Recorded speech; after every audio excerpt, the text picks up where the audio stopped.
你可以看到这些人哦，他嘴边肉是不是旁边就感觉上好像一颗球，深层这种很明显有一颗球，就是第二型嘴边肉。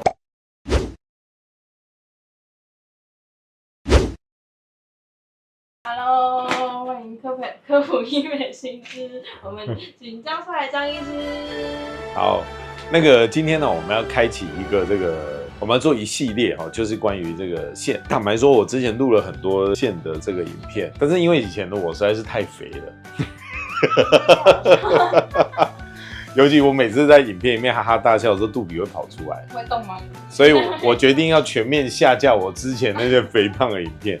所以我把有一些影片把它重新录，而且坦白说，以前有些画质真的太差，收音也不是很好。那再加上呢，有一些更新的知识可以更新给大家，所以我现在决定开启一个全新的系列就是关于线雕。你想要知道所有埋线的内容都在这里。那我们今天讲的是第一集。一个只会话术的诊所，不能给你有效的治疗；一个不愿录影的医生，不能承诺手术的真实。记得，没效的才是最贵。想做要找真专业。那其实坦白说，我们做线我做线到现在，我应该是台湾最早做线的人，我做到现在15年，这么很久了。我在我开诊所之前就在做线了。那其实这中间做线这个线，其实它真的不是一个很简单的技术。最早我们到国外学的时候，我发现国外的那一套，不管是你用西方人那一套，在黄种人身上真的行不通，很多问题，还有很多那种早期那种直进直出。我说早期那个真的，当然现在你看大部分的诊所，9成9的诊所还用这种技术啦，那其实有很多问题。大家看我们现在都在打3代8字，很多客人都说远远看我们诊所的 logo 写38。对，我们写38，那为什么？人家以为38文吗？其实是因为我们现在只要台湾做医美，一直都知道8字线，因为这个就是我们的专利的技术。这个现在8字呢，已经是第3代了，所以叫3代8字，所以永远就是看38。对，那这个只是为什么会叫3代8字，很多人都不知道，因为做线这15年来做的很多技术的一些改良，那每当累积到一个重大的突破或是一个更强效的技术更少的问题的时候我们就会进化。所以这15年来，现在近代进化现在是3代8字。那3代8字到现在也用了好几年了所以它效果就很稳定，可以达到很多一般线雕达不到的境界。好，那我会慢慢的跟大家介绍。但是今天第一集的题目比较特别，什么人打电音波没有效，需要拉线？其实大家看我影片开头我就讲其实所有的医美技术从什么从仪器注射微整一部分，微创到手术，分这4大类。仪器呢就包含雷射或者是各式各样的机器注射就是打肉毒玻尿酸。那什么叫微创？微创就是它的伤口是针孔，可是呢它需要一点恢复期。像你如果是打肉毒玻尿酸没这种恢复期，可是微创它还是需要的几天小小的恢复期。那手术当然就划刀，需要恢复期比较久一点效果也比较久，但需要一点恢复期。我们来分这4大类。那以拉提的技术而言仪器就是什么？就是像这个电波、音波这一类的东西。但是呢，大概如果是10年前拉提的这个仪器，大概只有电波。那大概7、8年前开始所谓的音波，当然后面有分代、2代、3代、4代、5代的电波，像现在凤凰就是5代的嘛那后来还衍生出所谓的微针电波。那这个音波也分成1代、2代、3代的时候，有美国的也有韩国的。这些仪器大家有兴趣，我之后再另外开一个序列，第几集来连续几集来介绍这些机器的不同。这些仪器呢，对拉提有没有效？有效，但是它有一些它的局限性。你想想看其实不管你是用电波或音波，它最基本的原理就是用加热的方式加热的方式，就像塑胶袋，我常常举例用像塑胶袋，你吹那个吹风机吹一吹，塑胶袋是不是会收缩？它会这样收缩电音波它的基本原理是这样它会有一定紧致的能力，但是它有它的限制。它最大的限制就是不管你是电波音波，它的能量是穿不透筋膜，它顶多打到筋膜。为什么？因为这电波音波它是加热，那如果你穿透筋膜的话，筋膜里面有神经有血管嘛，你穿透筋膜就会让神经血管受伤。所以这些机器它原则上它的设定，不管你打得多强多深，它都是穿不透筋膜。筋膜以上这是它最大的限制。当哪些状况下电波音波它做不到，它力量不够，它需要进展到下一步呢？因为以拉提的技术而言，下一步呢大概就是线。因为注射达到提升，其实它的效果甚至比仪器还要弱。好，为什么？注射有提升的效果吗？有。打肉毒可不可以用来提升？可以。我们知道肉毒是用来放松肌肉，所以我把会往下拉的肌肉放松之后，它自然会有一些往上拉提的一些效果。可是其实都蛮弱的，就是没有那么强哦。你如果根据一些论文啊，比如说打鱼尾纹可以上提脸皮，大概就1 mm 嘛，打脖子啊，它上提大概也是2、3 mm， 就不是微微的哈，所以那真的就是微整形啊，所以比较弱。那填充拉提，我们常常听到说打一些什么玻尿酸填充啊，打什么力量也很弱，那个也是完全不能跟电音波比，因为填充的拉提，它严格来讲不叫拉提的。你打了一个东西让它鼓起来，看起来好像就微微往上，它其实不是真的往上，它只是因为它鼓起来变得比较挺，所以你会觉得好像微微往上，但事实上它是没有办法真的把组织这样做一个上提，所以那叫 tenting， 那不叫上提。所以严格来讲，注射的拉提效果是比仪器还要弱。那线的拉提效果当然又比仪器强一点，因为它是一种物理性的拉提，重点当然是要做的有效。当然，因为很多你做美效，有时候常常遇到客人抱怨说去哪里做个线，他做一做，效果很差，没有感觉，那就是没有做好，不然线的，对，那这种物理性的拉提，它绝对会是比仪器要强一些啊。手术就不用讲啊，当然我们不讲那些假拉皮啊，真正的拉皮当然一定有比线强，所以它是这样分一阶段一阶段的。好，那我们今天就要讲，那什么状况下你用仪器没什么效果，你就不要被骗。为什么？因为我们都知道，很多诊所为了增加你的消费，就像流水线一样，他进来就跟你讲，我们先试试看，不管你什么问题，来现在打个仪器吧，打完以后没有效，那不然3个月再来打一次还没有效，那不然我们试试看拉线，没有感觉啊。有些人其实他根本这些都不适合该手术的，全部都走了一波以后，已经花了几10万的，最后才来手术，所以他说，我觉得你太严重了，你应该要手术。那你怎么一开始不讲？要对症下药，对，像我们一般民众叫对症下药，对我们医生而言就是你一开始要诊断啊，所以一开始这件事就应该有医师来帮你诊断，而不是销售人员告诉你，来，我们现在有什么，我们现在有什么特惠活动做什么？我跟你讲，这个机器最新最好啊，做这个。事实上，很多东西一开始就要先诊断。对啊。我本来想讲当白老鼠，你讲当老鼠屎更严重。其实很多诊所它的销售策略真的是这样，就先叫你从仪器开始做，然后再来就是注射、微创，最后都不行了才手术，叫你每一个都试过，不能这个样子。我们一个人看，什么状况下你自己要知道，你打电音波可能效果是不好，就不要被骗了。第一种，深层部位下垂。我们之前在其他影片有讲过，我们脸绝对不是一层脸皮贴在骨头上，就像我们画面当中这样。它脸是分3个层次的，浅层呢是皮肤跟皮下脂肪，中间那层叫筋膜，还有一些深层的构造。浅层的老化叫松，中间这层筋膜老化呢叫垮，深层的老化叫垂。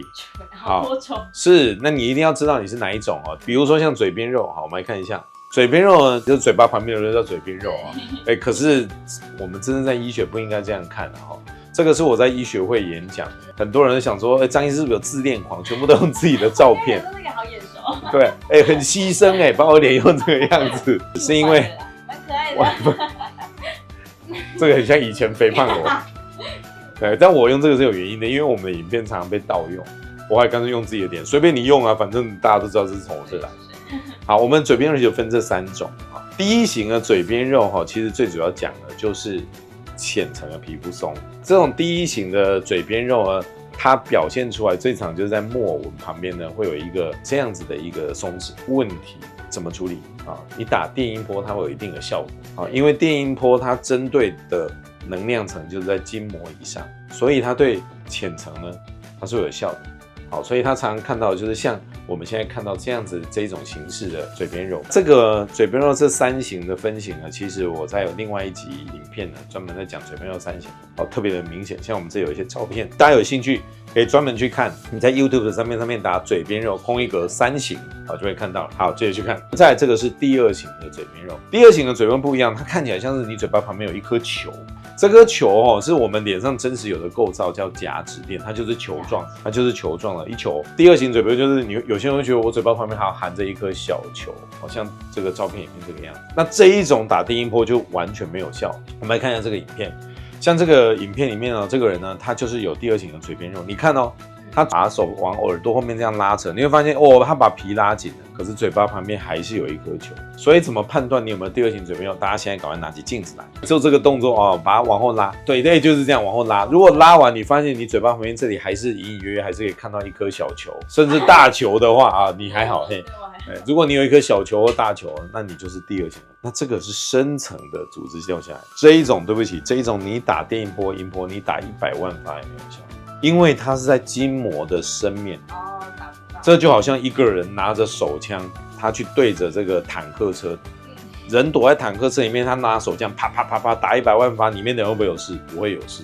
这个就很像这个夹子电，它躲在这个筋膜后面，你拿着这个电音波，就像手枪，你怎么打，这个筋膜都挡着啊。我刚刚说了，电波、音波的能量是没办法穿透筋膜，所以是没有用的哈。我们接下来看这些术前术后，你可以看到这些人啊，他嘴边肉是不是旁边就感觉上好像一颗球，深层这种很明显有一颗球，就是第二型嘴边肉这一种呢，你打电波没有效哦。你看很明显，我们用深层埋线，它的效果就差异就可以非常的大，所以诊断非常的重要。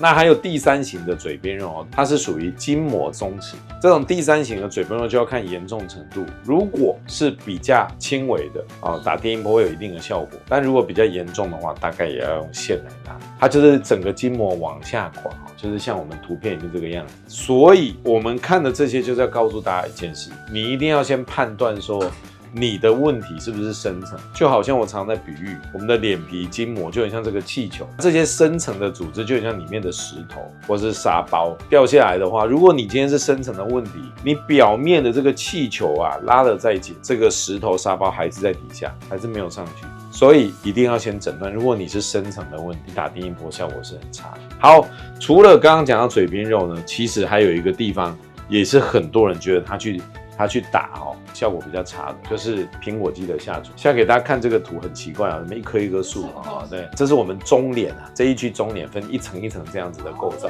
苹果肌有什么关系？对，看不懂哦，没关系，给大家看，只是要讲我们很有学问啊，不是啊，只是要讲这是专业的东西。你看现在我们的中脸这样凹凹凸的，就很像很多人他的脸有下垂的状况。很多人呢，他的苹果肌下垂问题也是出在深层。这一种如果你打电音波效果也很差，所以你会发现很多人他会觉得苹果肌下垂打电音波效果不好，像很多人会觉得，我打电音波，嘴边肉有一定程度改善，可是苹果肌这个地方几乎都没有效，因为苹果肌的下垂10个里面有8个是因为深层的下垂，就是我影片里面讲的这个深层的部分它往下垂的状况。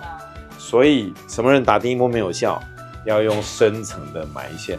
深层埋线就是要，如果你是深层下垂的话，要用深层埋线。等一下我这里面讲一个非常重要的事情，非常重要，因为深层的部位下垂打电音波没效，很多人只听到这里就跑去所以我要埋线，结果埋到了，他埋浅层的线一样没有效。所以你要确定你埋的线是深层的。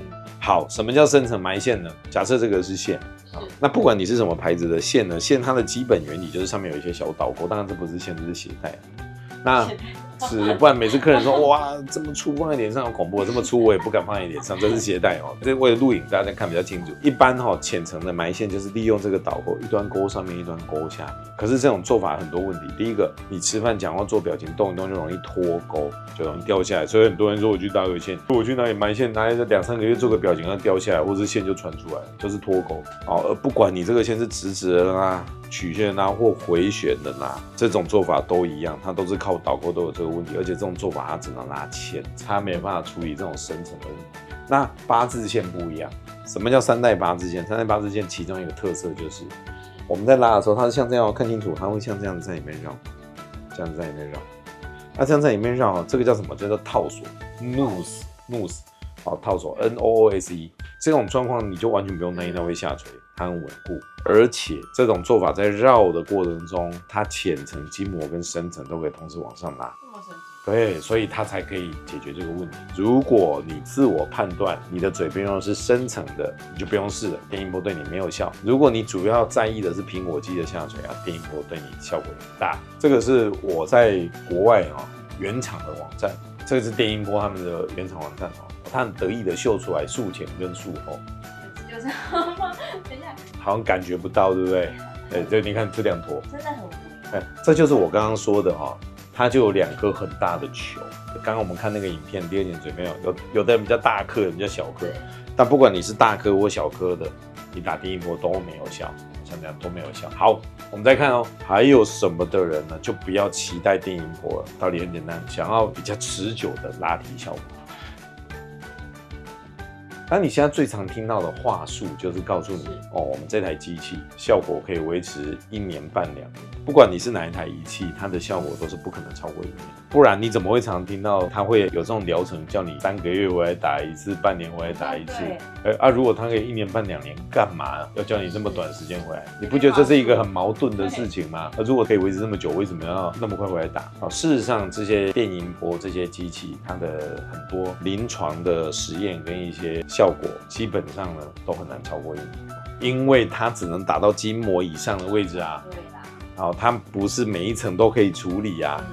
那所以它的维持时间就没有办法那么久。所以假设你今天要比较持久的效果，你可能就要考虑拉线或者是手术。但是我刚刚一样提到了，如果你只是单纯靠导钩这种拉法，你也不要期望它会超过1年。除非像我们刚刚说的你是像这样子套索的方式，这种很稳固的方式，你就完全不用担心它会有掉下来的状况，它维持时间就会久很多。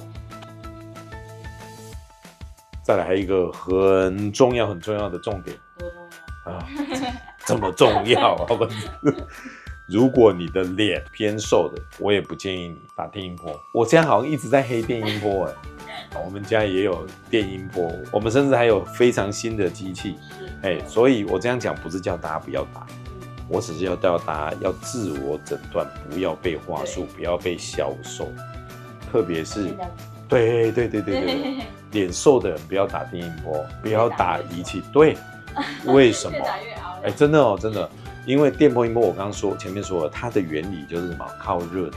电波所有的电波，它的原理都是靠 radio frequency 无线射频来加热，无线射频让氢离子共振产生热能。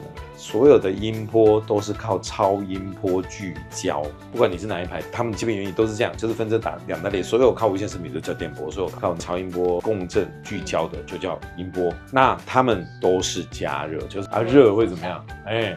会缩小没有错，但也有可能会溶脂。所以瘦的人千万不要打电音波。我们看几个例子哈。我跟大家讲，你看国外我也是为了录这一集我才知道有这个网站。国外网站就是有打电音波导致脸太瘦的受害者网站。还有这种网站，超级神奇的，居然有这种网站。你看，这个都是这个网站里面的图。你看它本来是这样，打完以后。你看一堆纹路跑出来，为什么？因为它里面脂肪被溶掉了，空了你再看，它还写得很详细。你看日期，本来是这样，打完以后，太夸张了，真的是溶脂的所以你再看这个打完以后，脸变得更瘦。所以我一定要警告大家这件事情，就是如果你本来脸偏瘦，像很多人我这里有嘴边肉，这里有一坨这里是凹的，大家可以回去看我有一集影片，就是在讲脸颊有分前颊凹、中颊凹、后颊凹。但我有讲到中颊凹有分真正的凹跟下垂导致的凹。很多人他其实是下垂导致的凹，他想既然是下垂导致的凹，我就打电音波嘛。可是这种下垂导致的凹，它通常是因为深层的组织往下掉，从这里掉到这里，所以这里就凹了，这里就垂了。结果他去打电音波，打完以后这一坨有没有不见？没有，因为它是深层的嘛。结果这个凹更凹，更严重。再来，如果你太频繁打电音波，溶脂太多，更空，会更松更垂。你看我们看很多照片。好，再来第4个，如果你里面有填充物的话，要注意，有可能会被溶。不是每个填充物都怕热，最怕热的我还记得10年前。我还记得有一次我看新闻，因为那个新闻蛮有趣的。因为很多民众都不知道这件事，当时那个记者就是说有一个正妹去泡温泉，出来鼻子就塌了。那个新闻我印象很深刻，很有趣。我刚好无意中看到新闻，因为他就是打玻尿酸，去泡温泉很热，玻尿酸就溶了。这么夸张？玻尿酸怕热。现在大家都知道玻尿酸怕热。电音波我刚刚一直强调，它就是靠热，它可以溶掉你体内的脂肪，当然也可能溶掉玻尿酸。所以如果你没有打玻尿酸，要注意，有可能打一打，它就不见了。真的会哦。不只是这样哦，像还有一些其他的材质，你也要注意会有这种状况。比如说精酿值，它也可能会有这个状况。再比如说像最近有一个产品叫维贝拉，它也怕热。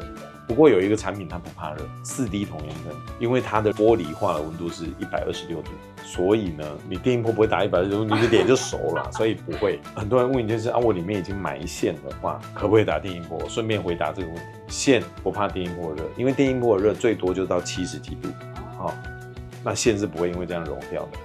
可是，如果你埋的是浅层的线，浅层的线有可能会导致，特别是打音波的时候，就有可能那个能量会打到不该打的位置烫伤。但是深层的线就不会，因为深层的线再筋膜一下嘛，电音波怎么样都打不到，所以就不会这个问题。好，这是额外跟大家提醒。所以如果你今天打了很多玻尿酸或是怕热的填充物不适合，可是我想拉提，那你就要考虑打线，不然你打完电音波你会发现一件事，之前打的都白打的。好，第5个小骨正颚。小骨正颚现在人越来越多了，打电音波几乎也没效。为什么？你看，我都知道你要问什么，因为我之前讲过，我们的这个脸的这些组织都附着在骨头上。你想想看，假设你这里少一节骨头，原本包在这个骨头上面的这个组织，本来因为这骨头比较大，它有比较大块才有办法包住它。现在骨头变小了，你这个软组是不是多了一些东西出来？多出来的嘛，因为你骨头变少了，本来要包住它的东西就多余出来了。这个多出来的东西打电音波没有办法让它消失，所以打电音波效果不好。还有一个更大的重点，有时候你小骨跟正颚里面可能会有一些钉子，你在做这些仪器的时候，就有可能会间接加热到那些钉子，会引起严重的烫伤。所以你看电音波，它会提醒你哦，如果你有这些东西是不能做的。对，可是很多诊所都没有在甩进来。我削完骨以后脸比较垂，来，我们先打电音波。这是有可能会发生的，因为事实上它真的发生过。所以我要提醒大家一件事，因为这件事情很多人都没有注意，很多诊所或许知道，或许根本不知道，就没有提醒这件事。如果你是因为削骨或正颚导致的松弛下垂，也不适合打电音波，那你怎么办呢？你要么就拉线，要么就手术。而且削骨跟正颚，你看骨头是在脸的最深层啊，最浅层。好问题。骨头是在最深层，最浅层，骨头是在浅层。你的骨头长外面，你是20骑士是不是啊？骨头不是长在最里面吗？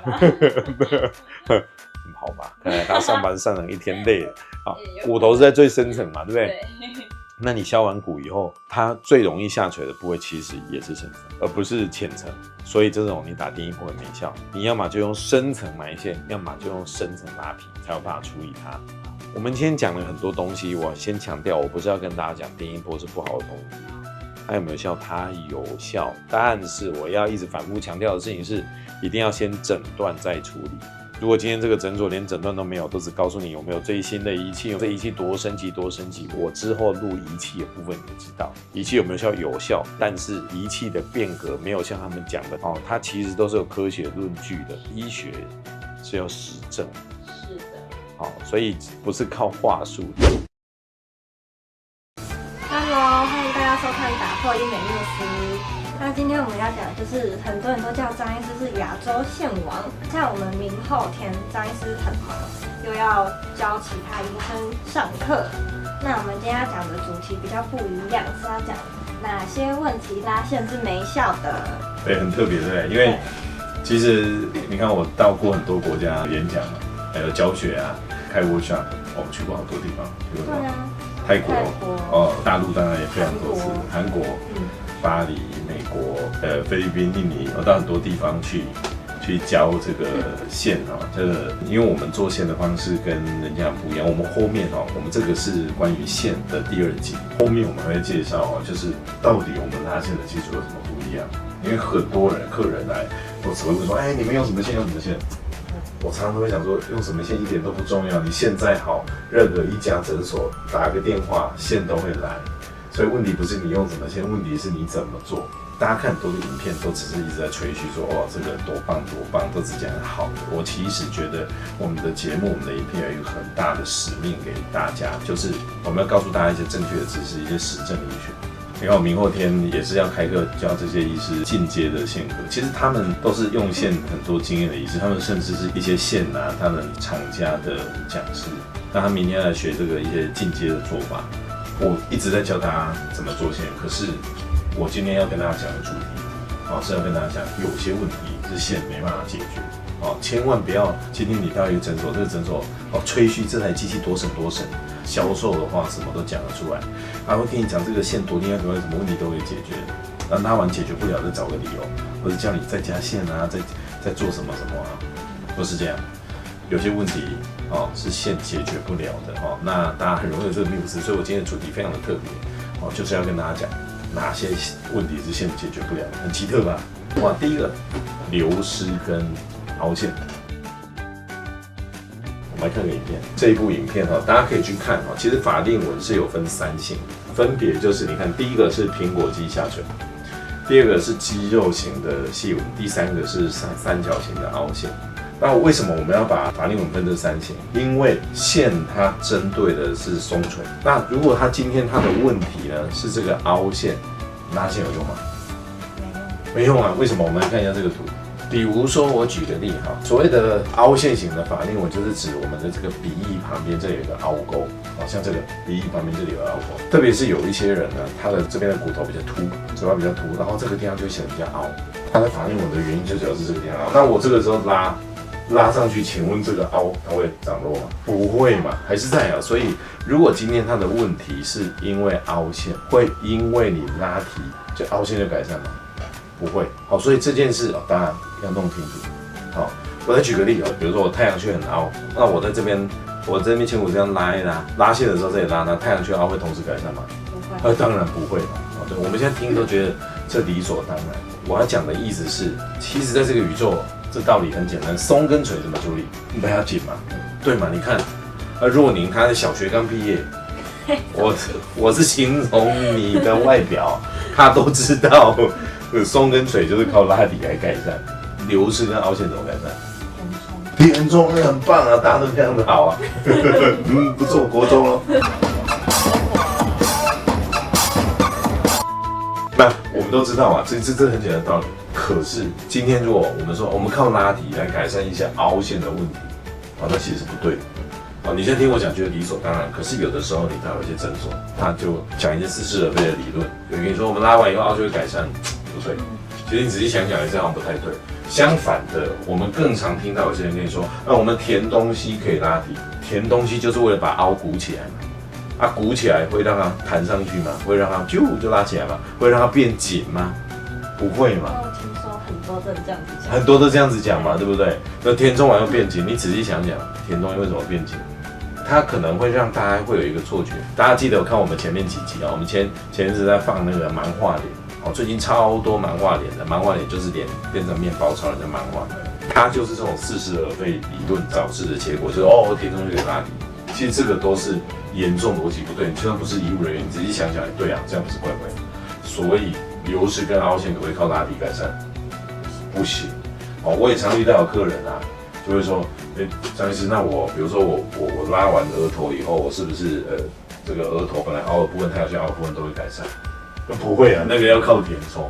OK， 所以第一件事要跟大家讲的，凹陷不是靠拉线就可以改善。我们来看一下这个客人的图你看他是不是也有很明显的法令纹？很多时候客人就说，等一下张医师，你一说那个拉提不能改善凹陷，要怎么去分辨？告诉我们一下。比如说我们看这个客人。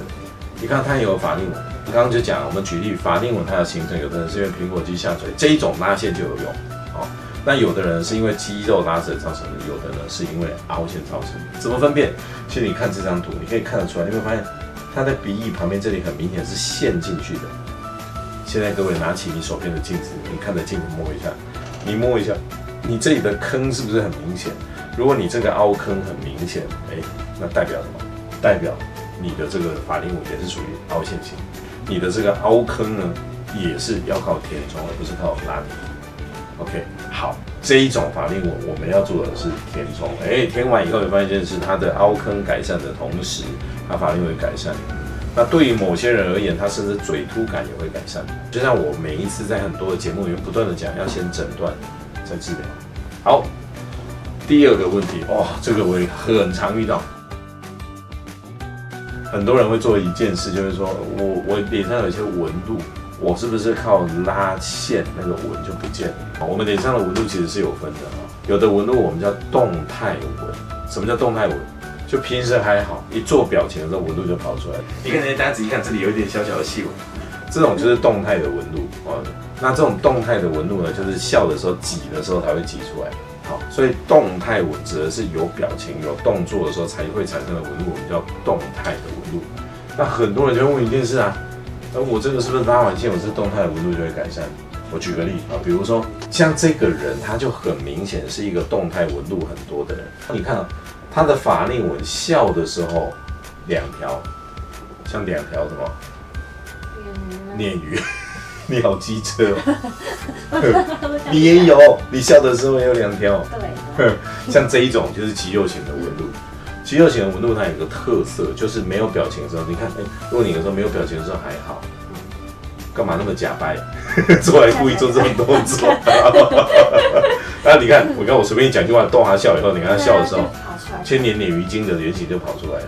我这样会不会被客人骂？好，之后就知道了。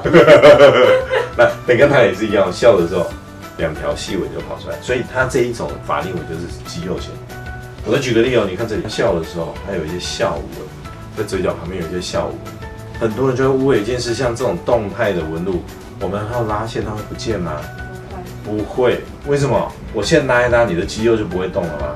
不是嘛？你肌肉还是会动。那我今天拉线的时候，我不会拉一拉，你的肌肉就不动啊。所以这一种动态的纹路就不是靠拉线改善。我再举个例，好，我们来看，很多人都有这个眼下的细纹，特别是眯眯眼笑的时候就有一些小皱纹。那这种小细纹笑的时候才跑出来的，特别是眼睛下面的这种拉线会改善吗？不会，因为它是肌肉拉扯造成，不会因为拉线改善。可是鱼尾纹比如说若宁她笑的时候这个鱼尾纹笑的时候才有这一种纹路，不会因为拉线改善。但是有一种鱼尾纹拉线会改善哦，你看像这一种，它这个地方是真的垂了。有没有发现一件事？我一直强调。线呢，它是用来针对松跟垂，所以如果它是真的垂的，我们拉线，它就会改善。那这种已经垂到压出纹路的时候，把它拉线就会改善。但是如果是肌肉收缩的时候才有的纹路，靠拉线会改善吗？不会。大家下一句话就问，那张医师，这种动态的纹路要怎么解决？打肉毒。对啊，好聪明，我的天哪，天才啊！高中。对，不要大学咯，加油！好，那没有错，我们因为这些动态纹路是肌肉拉扯造成的，所以你要针对肌肉嘛。针对肌肉最简单的方式就是打肉毒，因为肉毒的原理就是放松肌肉，所以把肌肉放松，动态纹路就不会出现。这是一个方式。好，来哦，很多人会误会一件事张医师，你刚刚说那个这些动态的纹路它没有办法靠着拉底不见可是我不是拉紧了，它就平了吗？不是，所谓的动态纹路它就是底下有肌肉去拉扯它，导致产生这个纹。好，你今天就算把它这样用力一拉，这个肌肉会因为这样它就不去拉这一块皮吗？不会，它还是会把它扯回来。所以你拉再紧，它还是会把它扯回来。所以我才说。这一种不是靠拉线可以改善，这种要么就是直接打肉毒，把底下的肌肉让它怎么样，让它不会动；要么就是在肌肉跟这个皮肤之间垫一个动态玻尿酸，让它不要去拉扯的这么厉害。好，这个叫动态。所以这种动态纹路是不能靠拉线改善。好，那这个时候就有人问张医师，你刚刚在讲动态纹，我知道还有一种纹路叫做静态纹。什么叫静态纹？没有做表情会有纹路，你看，比如说若宁很年轻，但若宁脸上有静态纹，你没有发现在哪里吗？抬头一下往上抬这个地方，对，有看到吗？你看若宁也有这个，它也有这样子横向的这横波纹，这就是一种静态纹。这种静态纹它没有任何表情也会发生。我再举例，像有一些人他的皱纹已经很深了他的这个纹路它就算没有任何的表情我们来看，比如说像这个人，这个不是我们的案例啊，这是国外一个案例。你看它这个嘴角旁边它是有这个静态纹，那这种静态纹呢，它今天就算做了拉提，你可以看它两边脸变比较紧。这个客人是我从国外网站抓的，他做他们的拉皮手术，你可以发现他这个纹还是在。为什么会这个样子？当然，首先是因为他们有用3层自打皮，3层打皮这个是可以解决的哦。但我们要先解释，奇怪，它明明已经很明显有变比较紧了，它为什么静态纹还在？因为静态纹的形成原因是这样子的，这个是我们正常的皮肤的组织，可是静态纹就是这个纹路呢，它平常就像一张纸，我一直皱它，一直皱它。让它已经变皱的时候，你可以看到这整个皮肤啊，它本身组织已经变得很脆弱，或者是它这个纹路局部的这个地方，它的真皮层变薄，这个时候它没有任何表情，它也会产生一个静态纹路。那像横波纹好了，横波纹呢，它是我们身上一种比较特殊的静态纹，它跟年龄无关，它是先天这个局部的一整圈皮肤那个位置就比较薄，所以才形成这个样子一个静态的纹路。当它真皮层已经变薄的时候，它就会形成这样的一个静态纹。所以静态纹拉线有没有效？没效，它也没有效，因为有一些人的静态纹是因为长期做一些动作。像我们这假设是脸皮，我们的手是底下的肌肉，你可能一开始做表情，一直做同一个动作一直做到这个皮肤它的纤维受损，没有任何表情，没有任何动作，它会形成一个静态的纹路，或者是有些地方它的皮肤它局部特别的薄，形成这样的静态纹路。那我今天如果拉线，我拉线可以改善这种问题吗？不行。我不会因为拉一拉这个局部的真皮就变厚。比如说，你看若你这个局部的皮，我用力撑紧，你看它现在这个，我把它用力撑，你看完全没有变紧，完全没有。所以这种静态的纹路，它是因为皮肤的真皮层变薄造成的，拉线是没法改善。所以静态的纹路，要么你做3层自拉皮它可以改善，要么微整形有一种方法是可以改善它的。想不想知道是什么方法？想不想知道什么方法可以改善这种静态纹？就是有什么方法可以去改善那个真皮层变薄？想知道吗？底下留言告诉你。看到这里，大家一定会觉得心里面隐有，你为什么不讲呢？是他害的，大家骂他。我真的想知道因为我们其实没有想要特别推荐厂牌是什么嘛，好像我是他们股东一样，对不对？所以如果你想知道这个产品它很新。它也是少数可以针对真皮层的这个微整，非常少数那其他的都很难处理这个，这个可以，想知道的话你可以留言或是私讯我们也跟你说。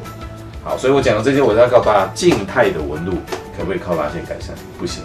你听到这里，目前为止觉得拉线好像一无是处，当然不是，拉线针对松垂的效果。特别是如果你会做深层的埋线，像八字线这种做法，你会发现它的效果超乎你的想象。可是它的确有些问题解决不了好，我们再看，像有些年纪大的人，他看到这个图，他会做一个动作，张医师，我这样一拉，这些纹路就全都不见了，就以为拉完的这种静态的纹路就会不见。它真皮层已经变很薄了，你光靠拉线可以让这真皮层变厚吗？其实不行的，我们就需要用别的方式来处理。想知道怎么处理吗？底下留言告诉你。厉害抓到 key point， 或者是你可以传自己的照片来，我们来告诉你这怎么处理。这就是我今天要破解一个很重要的迷思，因为常常会遇到客人说，不是这样一拉就全都不见了嘛？不是像你想象的这样，因为很多这样的静态纹路，它不是简单的松跟垂，对，线可以明显改善松跟垂，但是这个除了松跟垂之外，它还合并的真皮层变薄的问题。你光靠拉只能改善松跟垂，但你没办法改善这个真皮层变薄，所以静态纹往往合并了这样的问题。好，还有一个我觉得也是超常会被误会的，很多人会误会，他只要觉得在嘴巴旁边就一定是嘴边肉，其实有些结构不是。如果大家想要详细的知道哪些问题呢，它不是嘴边肉，没有，这个有答案，有答案。我们有一集来，我们看一下连结，那个连结就是告诉大家有几个构造，你以为它嘴边肉，但它不是嘴边肉。我快速给大家看，比如说 Elon Musk， 你看他嘴角旁边这里有一块。就用这个动作，有人会这样，这个是嘴边肉吗？不，这不是嘴边肉，这个叫降下唇肌。Elon Musk 的降下唇肌很大，不是每个人都有降下唇肌的。比如说你看，如果他就没有降下唇肌，他这里是平的。啊，这个降下唇肌会因为拉线不见吗？不会，我不会拉你的肌肉莫名其妙就不见了。它是你的身体的一块肌肉，是用来做表情，我们不会靠拉线把它拉不见啊。再比如说这个是什么？这个叫窝轴，窝轴是脸上7条肌肉汇集的地方。你看这个白色，这是脸上7条肌肉汇集的地方。好，我们来比如说像这个，好，我们来看像这个图，这个图在嘴角的旁边，你看嘴角旁边有一块小小圆圆的，这叫窝轴。哦，窝轴啊，其实每个人都有，但有一些人窝轴比较大。这个窝轴可以靠拉线不见吗？也没办法，因为它是肌肉。哦，我们不会靠着拉线去把肌肉切断，不会的，因为这样会很僵硬、很怪。那我们再看，这个客人仔细看哦，你看这个地方，这里有一个凹陷。我要讲的是什么？有一些人啊，他这个地方脸垂垂的，好像有嘴边肉，可是你仔细看，他脸其实这一块啊，你去拉，怎么我拉完了还是有这种好像这个地方不顺的感觉？一般正常人啊，我们这个地方的骨头它应该是这样比较平顺，但是有一部分的人他的骨头这个前面这个地方它会有一个凹下去，像比如说像这个，它这骨头这里啊，骨头这个地方它有一个凹下去的痕迹。那当它这个地方有一个凹下去的痕迹，就会导致后面这里就看起来好像有点垂垂的，就会像这张照片一样。因为这里骨头凹下去，所以你就觉得这里好像有点垂垂的。但这一种状况拉线是不会改善，这种状况你要做的是把这里填起来。这个我们有一个词叫 pre-jaw circus， 这样有没有觉得很有学问？好，所以我要讲的就是说，我们有时候在看一个人就觉得，这里垂，是很单纯，就是觉得反正看起来像嘴边肉就要拉嘛，不是？因为有些嘴边肉它不是嘴边肉。他可能甚至靠着一点填充，他脸型顺了，就没有这种下坠的感觉了。讲了刚刚这个是常常我们遇到很多人的，他其实不是嘴边肉，误认为嘴边肉。更详细的内容，大家赶快去看那一集讲的更详细。那还有一种状况，拉线也不适合，就是它里面的组织太空了，它里面很空虚。比如说他大量减肥以后，里面的组织很松，是虚的，或者是他的胶原蛋白流失太严重了。举个例，我有时候说拉线有点像是这样：假设今天有一个石头它掉下来了，我这个线假设是铁链，铁链穿过这个石头一拉，哇，它就上来了。但今天呢，如果这掉下来的不是石头，是豆腐，铁链穿过豆腐，铁链一拉，豆腐留在原地。因为太空了，比如说像有一些人呢，他可能你看暴瘦、皮包骨，或者一下瘦太多，很常遇到很多客人来，我之前减肥减得太瘦，哇，整个里面就很空了。那这种靠拉线效果会好吗？其实也不好。那很多人说那怎么办？这种状况呢要怎么办呢？第一个啊，如果你暂时不想要手术，你要先把里面这个很虚的、很空的，我们要把它补充一起回来，让它比较结实一点，再来拉底。比如说，你可以打童颜针、打维贝拉这种，让它里面的组织比较结实。这个时候再拉线，它效果就会很好。另外一种状况就是说，我就是不想要脸再蓬，但是我受不了这种突然间减肥或是怎么样，这个里面流失的太严重，那个松垮的感觉，哇，那这个时候你就要考虑手术的方式，3层次拉底就会改善这个问题。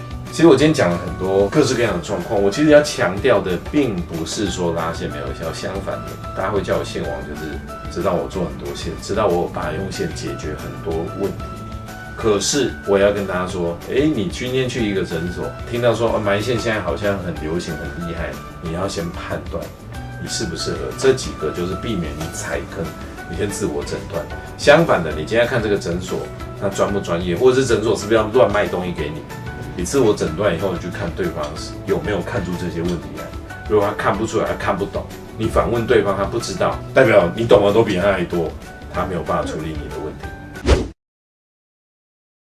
Hello， 欢迎来到打破医美新知，是吗？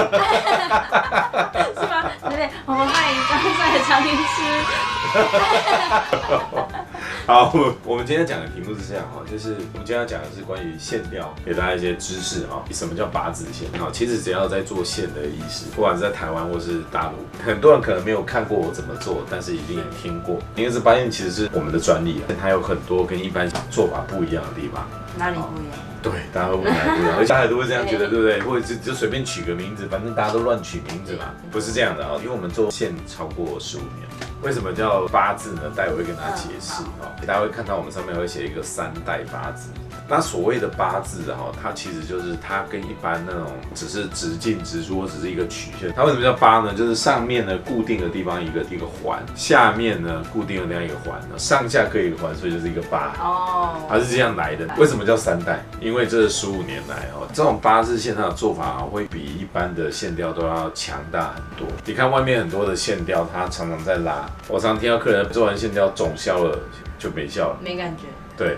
就几个月而已，就吸收掉了吗？不是，因为它脱钩了。脱钩？哎，待会会解释给大家听。一般的线呢，它的做法就是只是利用那个线的导钩去勾住。可是这种只利用勾住的方式，就很容易你吃饭讲话做表情动一动，那个钩就掉了，很容易掉，就脱钩了。八字呢，因为它是用环状去固定，上面固定，下面固定，所以它效果就强很多。那为什么叫3代？因为这15年来，我们就不断的改善、增强它的疗效，让它效果更好、更强，来降低它的一些问题。因为早期八字现在虽然很强，可是肿胀啊、凹凸啊，可能对有些人是个问题。那这些问题，我们就随着经验的累积，我们就不断的去改进技术，然后到这个3代八字呢，它现在就很稳定。所以叫3代，对，因为以前最早出来叫做八字回零线，后来改成叫2代八字，2代八字，然后后来又改成叫3代八字。那很多人会说有没有4代八字啊？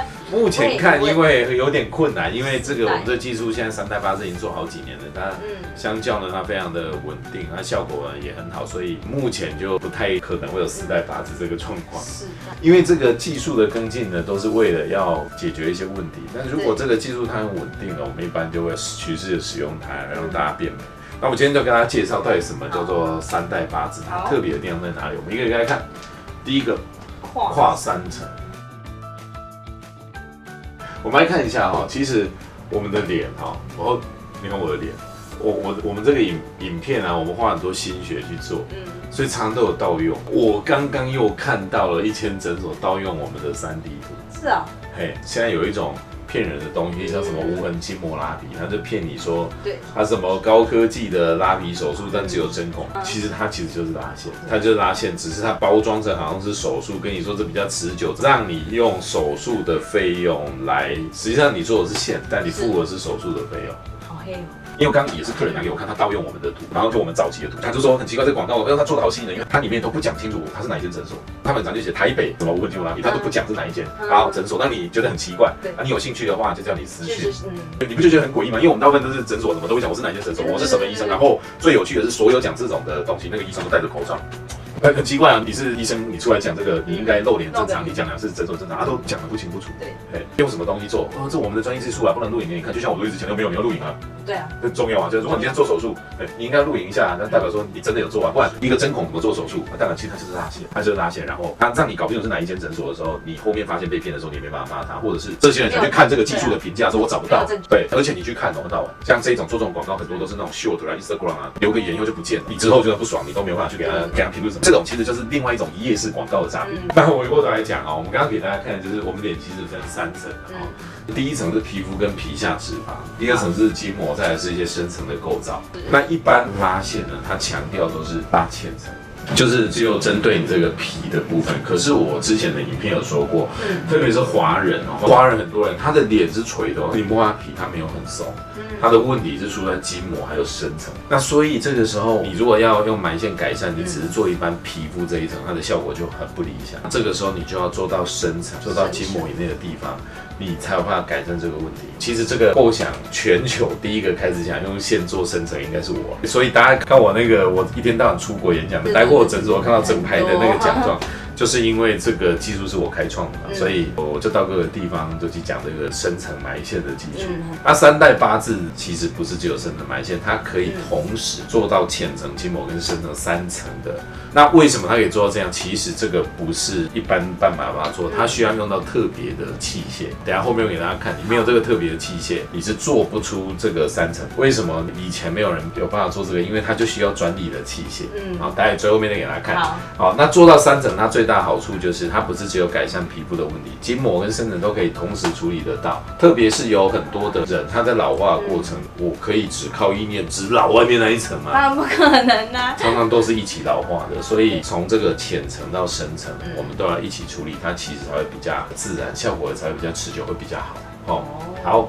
第二个哈，那现在3代8字呢，它要进展到不一样，同样是在做环，我们呢就会做这个环的时候，会用套索的方式来做。好，这个就是所谓的套索。我们的线在里面绕的时候，像这个样子一拉，好，上面再一个这样的套索，好，所以就这样一个的套索就是一个疤。那我借由这样子一个套索，我不需要打结就可以做到固定。就像比如说这里有一只马，套索套住。这个马怎么跑都挣脱不了，这就是套索一样的东西。这个东西它一直往下垂，然后我做一个套索把它套住，它一直想要往下垂，它跑不了，因为它可以固定得很好。好，我们再看，就像这个，这就是你要掉下去的深层组织，它要往下掉，但是借由这样子的套索，它怎么掉？它反而越掉抓得越紧，它就可以固定的越牢。所以这里面就有一个重点，如果你今天用传统的方式去拉线，它靠的是像这样的导钩，那这个导钩可能你讲话做表情动一动，那个导钩就啪啪啪啪啪啪就脱钩。所以有很多拉完线的人说，但是我知道我去做过那种一般的，做完以后我哈哈笑，咔咔，吃个饭，会有声音哦。真的，因为就那个导钩脱落了。就这样咔咔几天以后就掉下来，但套索就不一样啊。这个套索呢，它就可以帮你固定的很好。我们再看哦，我们再看这个影片。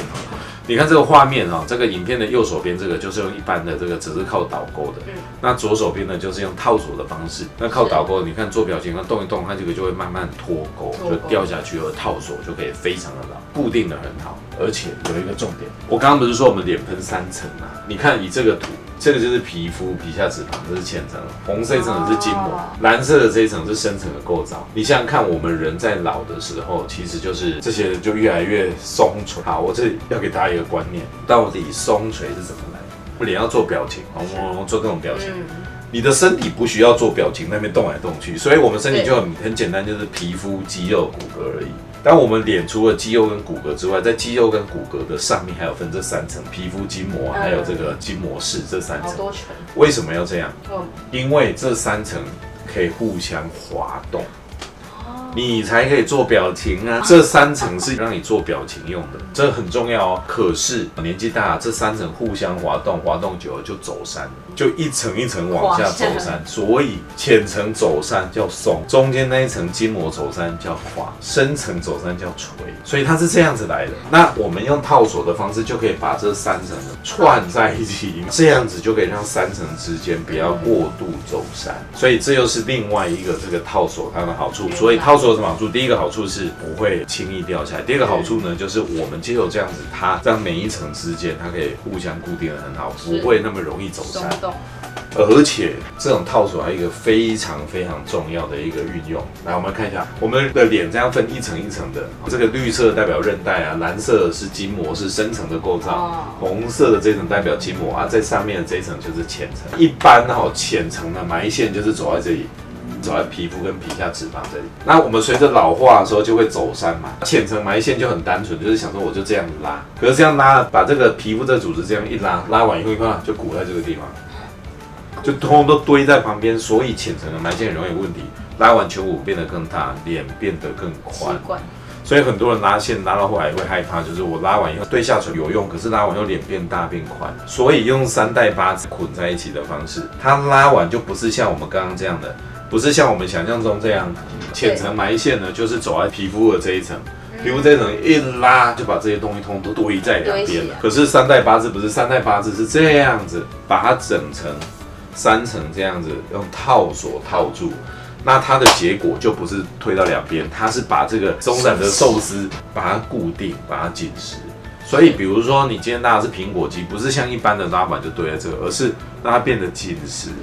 贴合，做下脸也是一样，所以脸是变小的，而不是变宽变大。好，这个就非常非常的重要，因为不要你变紧以后结果脸变宽变大，这样不是你要的啊，对不对？三代八字还有一个非常非常重要的特色就是跨韧带，这一个一个图钉代表的是韧带，蓝色的这个叫眼眶固定韧带，黄色的叫做前弓韧带，这个叫做咬肌前韧带，叫面耳韧带。我为什么要特别讲这个东西？什么叫韧带？韧带就是把我们脸上的组织钉在骨头上的东西。你有没有想过你的脸皮、你的筋膜、你那些组织为什么可以连在脸上？用快干吗？它是怎么长在脸上的？就是靠这些韧带把它钉在你的骨头上。所以韧带是用来连接的一个东西。好，但是也因为韧带的关系，如果今天你拉线，像现在外面有很多拉线，它只拉侧面，拉这里，好，然后这里都没有拉。我告诉你，这种拉线方法有什么问题？它有一个很大的好处，它都不会肿，因为它就只做侧边啊，这里都没有做，所以这里当然都不会肿。我跟你讲，一开始是有效的，可是这个效果很快就没有。一般这种没有做到内侧来、没有跨韧带的拉线，维持时间很难超过3个月。为什么线没有跨过韧带，效果不持久？我们来看这个图。我刚刚不是说韧带就是把这些组织钉在骨头上吗？假设这个是脸皮，这是脸上的韧带。我们的这些脸皮跟韧带就是靠着这个韧带钉在骨头上。对，如果你今天线没有穿过韧带，你会发现一件事，你这个皮怎么拉，筋膜这怎么拉，这里都很难真正的被你提升上去。因为韧带钉在这个地方。是。好，我再用个动画给你看，更容易懂。这个韧带就像是我们脸上一堵一堵墙，这个下面是骨头，好，这下面是骨头，这上面呢就是我们的这个皮肤啊，这些组织，是这些皮肤组织就靠着这些韧带呢固定在我们的骨头上。讲的再更容易懂一点，我们的皮肤啊筋膜就很像是这个天花板跟屋顶，你的天花板跟屋顶是凭空浮在半空的，怎么可能？不可能嘛，对吧？那这些天花板跟屋顶怎么固定在那？靠着墙壁固定在地板上的。地板就是骨头，这些韧带就是从地板长出来的一堵一堵墙，它的上面再去承接我们的筋膜啊，承接我们的皮肤，就很像墙壁承接着我们的天花板跟屋顶。对，这样可以理解了。可以，这就是韧带。那如果你今天这个线在拉的时候，你没有真的跨过这个韧带去拉，你会发现你那个线的力量会被这个墙挡住。就拉不起来。对，我要讲总结是什么意思呢？如果你今天这个线，他告诉你说，请问一下你这个线我这个苹果肌下垂，你这个线是只拉到这里，还是拉到这？我再问一个更简单的道理，你的线只拉到这里会比较有效，还是拉到这里会比较有效？比如说我们看依林苹果肌很大。好哦。这个不是苹果肌，这应该是西瓜等级的西瓜肌，比较大一点。那你看如果我今天拉这里，拉这个地方，有上去一点，可是跟我直接把线拉到这里，哪一个力量强？很明显嘛。很明显。对啊，你只要是人类都判断得出来，这线拉到这里会比较强。对。所以线一定要跨韧带，而八字线它可以跨韧带，所以这非常的重要这个也是三代八字一个特色，就是跨韧带。再来，三代八字还有一个特色叫双股螺旋。什么意思？我们一般拉线就一条一条这样。对。可是三代八字它不是这样三代八字线它在拉的时候是线的两头直接同时进去，就像这样，我们两头会这样交缠，对，一起进去拉。那它有什么好处？坦白说，它对我最大的问题是我的成本比较高。好真的，每次客人问我这样几条，其实我们一般你知道我们诊所都是在讲要几个八啦。对，我们都讲几个八。可是客人有时候听不懂，所以有时候客人问我几条，说好就几条。其实你知道，我每一个八字线是2条线进去绕的。所以有时候我跟客人说，你下脸要3个八字的时候，其实是用6个进去绕的。为什么？因为每一个八，每一条我进去是把2条线像这样缠绕的方式进去，在里面绕成八。为什么这样的好处？第一个，2条线缠绕在一起，它一定更强韧。第二个，有一个重点。在这样缠绕的过程中，你的组织就很容易跟这个线结合，这样子结合在一起的时候，它就会更稳固，就会更持久。这就是双股螺旋。好，三代八字还有一个非常重要的地方，就是要先诊断再治疗。其实我所有的影片我都一直在强调这件事，要先诊断再治疗。对，很重要。你今天咳嗽，你没有诊断你是感冒还是 COVID、还是肺癌，你就管你的，给你开个止咳药，那是不对的。我们都知道，任何人都这样，这是不对的。对，你要变美也是一样哦，我就变老了，我就松垂了。你要判断你是什么地方松垂。我举个例，比如说大家一定最常遇到就是嘴边肉。这个世界，有的人喜欢你的脸是小的，希望脸是大的；有的人希望你的脸呢是有点圆圆的、可爱的；有的人希望脸是 V 的。当然，没有人希望你脸是垂的，没有人喜欢脸有嘴边肉。没错。可是你知道，嘴边肉我们大家都叫嘴边肉，可是嘴边肉是有不同的原因。我来看一下，有的嘴边肉呢，它是因为皮松，好像这样子皮肤松弛，这是第一型的嘴边肉。有的嘴边肉呢，它是深层的夹子垫掉下来，就会有一坨东西啊，就是像这种第二型的嘴边肉，它是球状的夹子垫掉下来，像这样有一坨的。这个我们有特别一集在讲什么叫做三型嘴边肉，赶快上 YouTube 搜寻嘴边肉。那第三型的嘴边肉，它最主要是筋膜的下垂。那这三型嘴边肉它表现出来是不一样的。是。而且有很多人他是混合的，他可能是第一型加第二型，有的是第二型加第三型，有的可能三型都有。那你的处理的层次就不一样，所以我们诊断完之后，我刚刚说的3代8字可以做到3层，那我们就可以针对哪一层特别严重去加强，这是可以个别加强。所以我一直在讲啊，其实我们是医美诊所，我们是整形诊所，我们不是流水线工厂。现在很多诊所进来，我们最近有什么特价啊？你要不要买个套组用这个做啊？他没有管你是什么问题，他只是告诉你这比较划算，或者是他就跟你讲，就做这个机器吧，先试看看嘛。心里面讲没效，我再叫你做，这是不对的。3代8字我们讲这么多它的优点，它的特殊做法，那它其实就需要这样一组的专利器械。这什么？好，这个就是我们的8字盒。那里面呢就是我们的这个专利器械哈，那这个器械其实里面的这些材料啊，都是经过卫福部认证合格使用的。它的这个器械，我们用的等级是植体等级，就是比如说你今天心率调节器装在心脏了，那就是一种植体。虽然这个只是我们拉线用的器械，我没事不会把我拉线的器械放在你脸上，留在你脸上让你带回去，不会啊。首先这个器械很贵，我不会让你放在你里面让你带回去。但我要强调就是说，我们连这种器械用的它的材料等级都是非常好的，这种非常好的等级的材质的器械才有办法去完成这种特殊拉提的技术。我们所有讲的东西都是 evidence-based medicine，都是实证医学。我不喜欢那种话术，所以我们的诊所员工我也都跟他讲，不要去唬烂客人，因为你唬烂了他一时，但你唬烂不了他一世。没错。好。Hello， 欢迎大家收看《打破医美缪斯》。A few moments later， 今天累格那就对网速比较慢嘛。对。嗨 ，Hello， 今天来填坑。就是我们之前有讲，我们要做一系列呢，跟大家讲什么东西是最新的啊，什么东西其实只是话术嘛。我们上次讲了，就是关于拉皮这100年来的历史，回顾了上百篇的医学论文然后帮大家整理出来。超酷的，一定要去看。你们前半段不是说很无聊吗？没有，我听超仔细的真的，我超入迷的那大家一定要去看哦。整个拉皮的眼睛，它历史是这个样子。那我们今天要讲的主题也很特别。线雕的前世与今生。我第一次讲这个题目在什么场合，你知道吗？不知道。在上海，那个时候上海他们办一个非常大的医学会，他们就是把全大陆10个很大的整形的医学会合在一起，用一个特大型的医学会。这种大型的医学会，他们会做 open review， 他会在每个领域找他们觉得最强的人来跟大家介绍这个东西呢，在过去这几年它有什么变化，现在又有什么新的进展。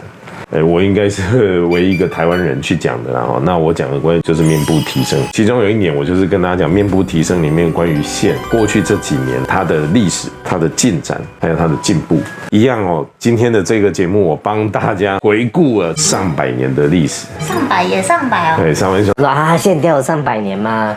对啊，感觉是近几年的东西。其实不是这样的。民众不知道没关系，可是有时候有些医师也不知道，就显得无知了。有些医师他会说：“哇，这个线雕我发明了一个新的技术，一个新的方法，一个新的路径。”然后我一看，我想说：“这个20年前就有了，因为你没有去回顾文献。”所以我很强调一件事哈，如果你看之前我的影片，我一直说我们在做医学的人，我们必须要 update and upgrade， 你要一直更新。但是对于过去的东西，你要很熟悉，不然很多时候就会犯了这种事。明明这个很早以前很多人用过的方法，甚至它已经被淘汰了，你还很得意说这是新的方法。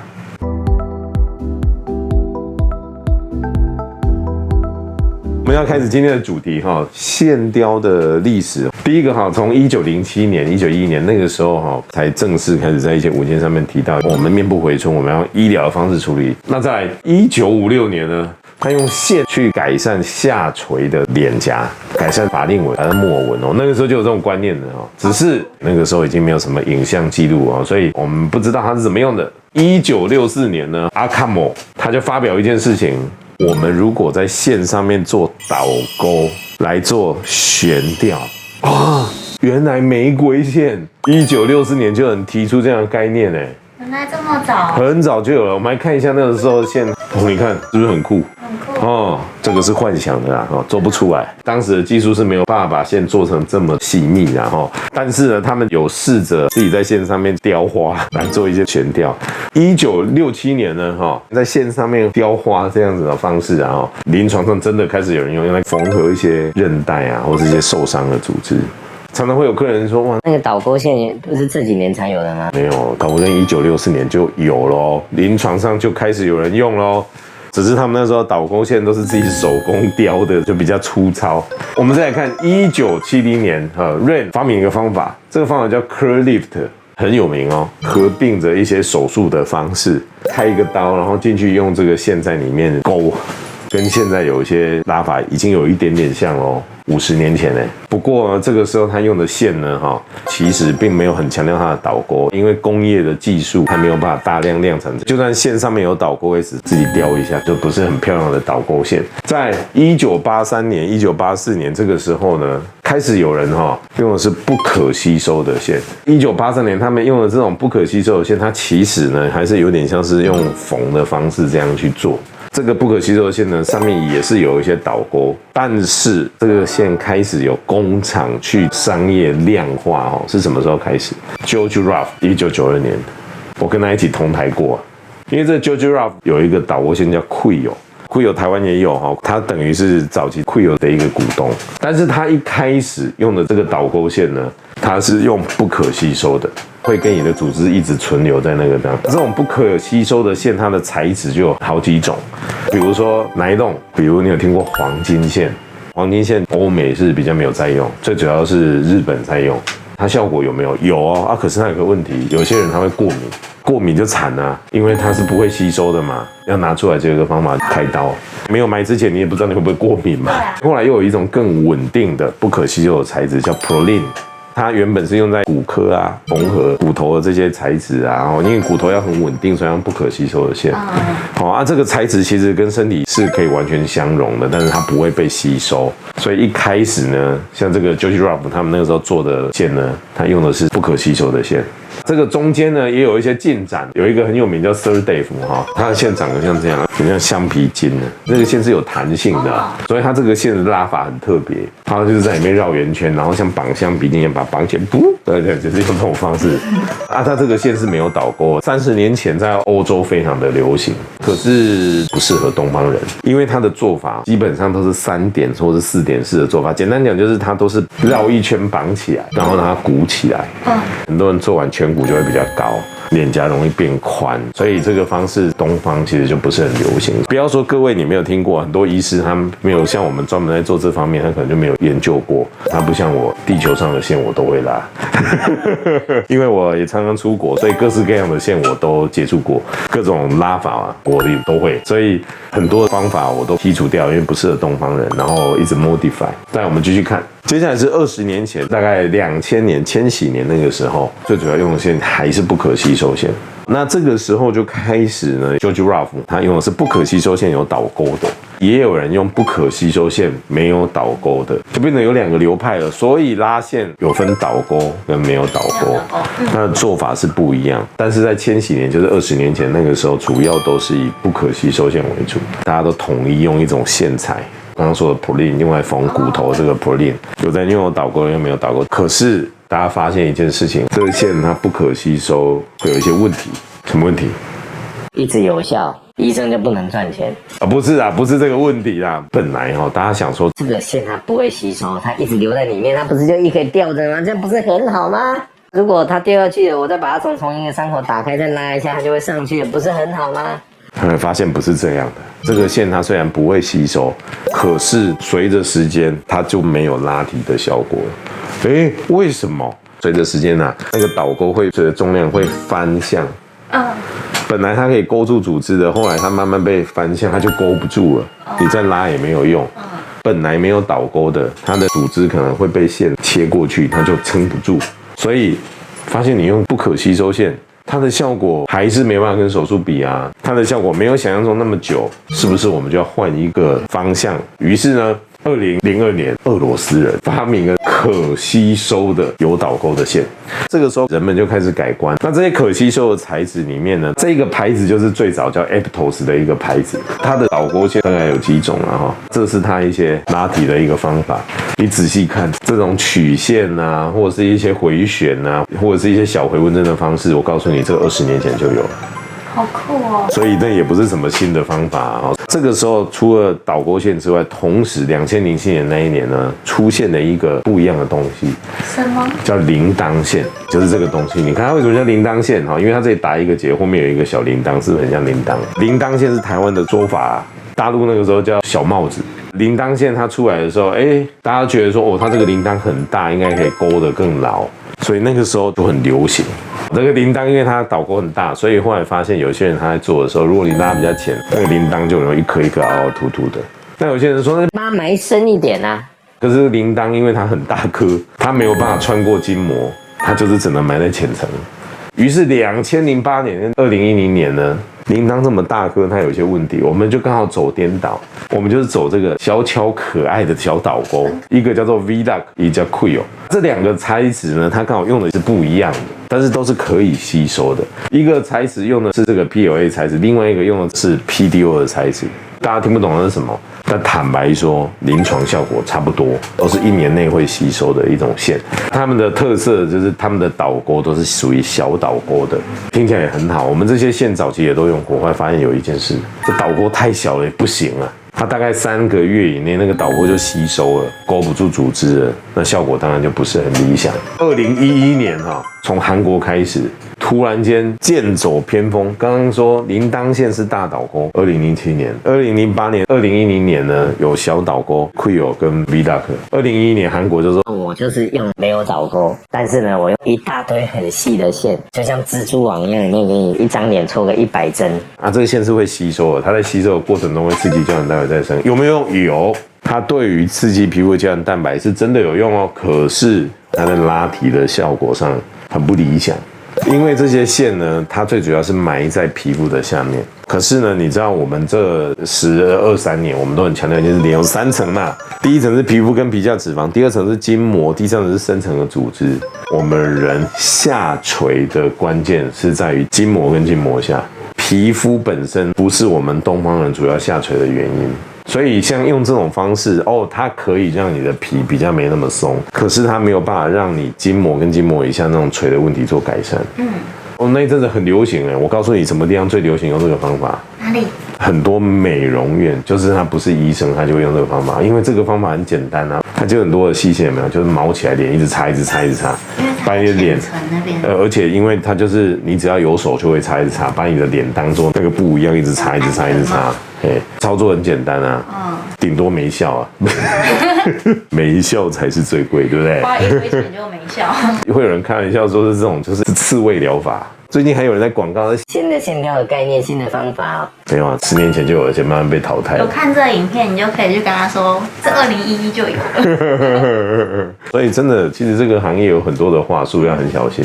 好，经过了这些教训，从大导钩、小导钩到没有导钩，大家发现都有改进的空间。于是2013年之后呢，出现另外一个截然不同的概念，叫做压模线。以前的那个线，它上面的导钩像假如这是线，我在上面切一刀，它就翘起来，这就是这个导钩。那压模线不一样压膜线是像是这个是线，然后它长出来一根一根长出来的，不是你砍进去的。我再讲一个例子更容易懂，有一棵树干。以前的线就是这个树干，我用斧头在这个树干那边砍一刀进去，它是不是就有刺跑出来？那就有一个问题，这树干是不是很容易断？中间就变细了嘛，就容易断了。这种状况，不管你砍进去的是小的或是大的，都会有问题啊。后来就衍生出来，我们不要去砍那个树干，树干那个树枝是长出来的，那你的树干本身是完整的，是不是就比较稳固？2013年出的叫 Strata-Fix， 中文叫做鱼骨线。2016年出了另外一种更新的压膜线，叫做 Mint， 在台湾就叫神力拉提。所以它的演变是这个样子的。你看这个表哈，你看我还把这个网址都有兴趣的可以跟我要啊。如果你是医师要跟我要的话，自己去念书啊，没有啦，开玩笑。那你对美国比较好。这个就是给大家看美国 FDA 它核准的线材，或是国外比较有名的。所以简单一点，你看我还做了这个东西。1964年开始有人提出导钩的概念，1980年最主要是手术搭配线。1990年到2000年开始有人用平滑线，2000年之后主要用的是不可吸收线，有人用没有导钩，有人用导钩的，效果不错，可是没有你想象中说它线不会吸收，是不是就可以维持10几年？没有，所以很多人就想说，既然这样，那我们还是不要让这个线留在你的体内，我们还是用可吸收的。所以2005年之后开始陆续出现了一些其他的线。这里面我顺便提一下，2000年这个时候其实是线的战国时代。那线不是这5年才有的吗？什么线的战国时代？这个是在世界的舞台上。那个时候你知道有超多厂牌的，5年之内像雨后春笋，好多厂牌，很多大厂也投入线的制造，很多被淘汰，很多人被下架。所以2005年之后呢，就只剩下几个比较有名的牌子。2007年的铃铛线，2008到2009、2001年这3个线。接着呢，2011年就是我说韩国刺猬疗法。不过慢慢被淘汰了以后，2013、2016年以后开始就是压膜线，所以它整个线的演变历史是这个样子。刚刚是站在整个世界在医学的历史上跟大家讲，那台湾线拿到证的历史是这样，像 Quio V-Lock 这就属于小的导钩线。虽然我刚刚前面讲铃铛线很早就有，但是台湾比较晚出来。然后鱼骨线是105年，提美拉它也是切割线，是台湾自己做的。Mint 它是神力拉提，去年刚拿到证的。你看我还把它找出来看，卫福部的一些证，看给大家看什么时间制造出来的，它能拿到证的。所以你看医学美容它很重要一件事情，就是医学才是主体啊。可是很多人都会用话术去带这个，我很讨厌话术这个东西。如果大家看我影片，应该是知道我很强调 evidence-based medicine。你看我连这个都踩给大家看，就是说讲什么话都是要有证据。不过我最后跟大家讲一件事，我今天介绍这个是线的历史，对不对？其实我要跟大家讲真正的重点，不是你用什么线，最重要的是医师怎么做。线它很重要没有错，可是它的做法如果一样用的是20-30年前人家已经淘汰的做法，那有什么用？所以今天我们用最新的线没错，可是最重要的重点还是医师怎么做。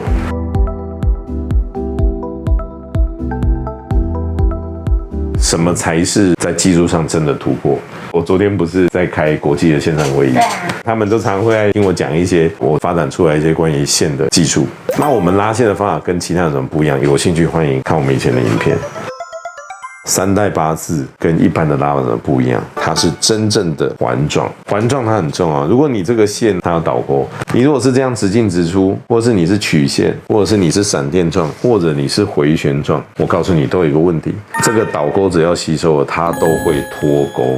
只有真正的环形，你就算导钩没了，它也不会脱钩，因为它就是一个圆。而且3代8字已经不是单纯的环状，我们用的是套索，上面一个套索，下面一个套索。这种套索的好处就是你越往下垂，它就锁越紧，锁越紧，所以不是单靠导钩。这样它才有办法持久。第二个，我们不是只有做一般浅层筋膜上，我们强调中间那层筋膜还有深层的筋膜下都要做。那这个不是一般医师有办法做的，因为你要有办法做到深层，你本身一定要对解剖很熟悉，手术拉皮你也要会做。你没有办法做手术拉皮，你就没有办法很完整的做到深层的。那为什么深层很重要？你的老化又不是只有浅层的老化，一个人老化一定是浅层也会老，中层也会老，深层也会垂嘛，所以每一层都要处理才是完整的。再来就是每个人脸型跟状况不一样，如果你就是用那几招拉是没有用的。那3代8字有21种拉法，甚至我常同一个人，我们两边的脸拉法就不一样，因为为了调整脸型，这些都是3代8字跟其他技术不同的地方。所以每次客人问我你用的是什么线？我可以很明确告诉你，现在出了什么最新最好的线，我一定就是用那个线了。所以不同的时期我用的线的确会是不一样的，重点是怎么做。那不同时期我用的线不一样，很简单，在台湾他只要是新拿到正的或是比较好的，他们基本上都会来找我啊，大家都叫我线王嘛，所以他们都会来找我，要我提供意见啊，或者是请我当 KOL 或是当 speaker 这些，或者是一些线雕的比赛都会找我去当评审哦，所以各个线我都会用哦。那我诊所都一定是用当时最新的线，但是重点是怎么做。我给大家看的这些历史，就是要跟大家讲，其实线它的演变是这个样子，最重要的是怎么做技术。嗨，大家好，欢迎收看打破医美缪斯。今天呢，我又是来破解话术的系列。很多人想说，哦，线雕啊，或者是线性的提升。是这2、3年开始红的一个疗程哦，其实不是，我自己就已经做了10几年，只是10几年前台湾有在做的医师非常的少。我们刚开始接触这个东西的时候，不管是线本身的材质或者是技术，都还要再改良。线呢，它的原理是这样，不管你是什么牌子的线，线上面呢基本上就是有导钩，或是有这个小铃铛，一端呢勾在上面，一端勾在下面，99.99%的诊所都是这样做，顶多有一点小变化，一点曲线，或者稍微有一点曲折，但是它的基本原理呢，就是用这种方式勾住。10几年前做的时候，一觉得哇，这个效果真的太好了。那个时候只有所谓的电波，音波都还没有出来，一代电波那个时候力量也很弱，觉得没有什么好方法好提升，去打肉毒提升那个效果，术前术后照也看不是那么明显。那有时候去打玻尿酸提升，那不是真的提升，那是一种 tenting， 做出来对于一些真的比较垮的效果都很差。像这种直进直出的线，后来发现问题来了，做完以后，哇，有时候表情一动啊，讲话吃东西，它就会脱钩就掉下来。拉完拍啊，好 V 哦，参加英会好 V 哦，跟人家聊天，哈哈哈，啊，咚，线断掉了，或是脱钩掉下来，你看它多恐怖哦，真的会有这种事哦。后来发现这个方法不 OK， 为了要改善这个方式，我真的是人家说走遍大江南北，我不是。我是走遍五湖四海啊，各个州啊，除了南极洲跟非洲没有去，我基本上大概都去看了各式各样流派，然后找一个方法最适合华人。所以那个时候就有1代8字，在做1代8字的时候就慢慢的演化，因为我对脸部构造比较熟，我发现另外一个问题，我们人的脸有分3层，皮肤、筋膜、深层。这个线我们不能只做浅层，人的老又不是只有皮会松你底下的筋膜也会垮，对，深层的组织也会垂，所以就开始发展深层的拉提。事实上我们在做的过程中，我会发现说它还是有一些限制。1代8字做了5、6年，又衍生出了2代8字，2代8字做一做，的确比1代8字好，但是又发现有些问题它解决不了，后来才衍生到现在3代8字，它才变成一个是我觉得它很稳定，然后它可以解决很多以前不能解决的问题。我一直说医疗这个东西它是需要 update 还有 upgrade。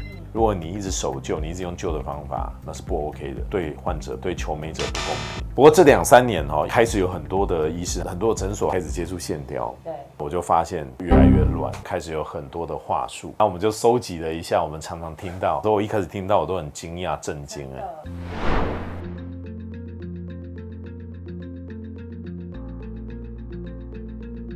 第一个常听到，可是其他诊所说线可以维持3到5年。对，有听过对不对？哇，这真的太不可思议了！我只好拿出这个卫福部的这个线，它就1年就吸收了。因为线会刺激胶原蛋白增生，所以可以维持3到5年。这篇医学论文是我的好朋友写的。这动物实验呢，它就是把这个线插到实验用的猪，插在这个组织里面，它会刺激胶原蛋白。那这个胶原蛋白它维持的时间每个时期，线呢，它本身大概1年左右会吸收，但是它刺激胶原蛋白的部分是不会超过2年。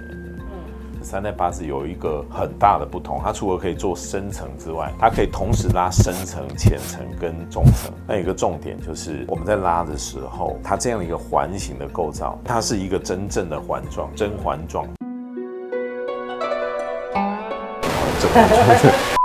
因为外面有假的话术跟人家说他们是环状，它其实就只是把线在里面用一个曲线，那不是真的环状。真环状为什么很重要？因为你真正环状才有办法做出这个套索，它才有办法把组织锁紧，才不会很容易就脱落。即使是这么强的拉力，这个线1年多还是会吸收，后面线会刺激胶原蛋白增生，所以它维持的时间是不可能超过2年。只要有人告诉你这个线它的效果可以维持超过2年，我告诉你，它只是骗你。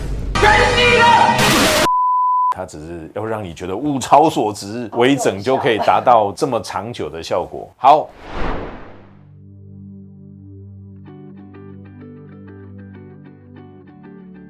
线可以取代拉皮，有一些状况是线没有办法取代拉皮，像这种状况赘皮太多，这种状况拉线会有用吗？线它基本原理就是把它勾住，或是我们环形把它套住，但是它会把这些多余的组织消失吗？这个魔法才做到，连魔术都做不到，何况是医疗。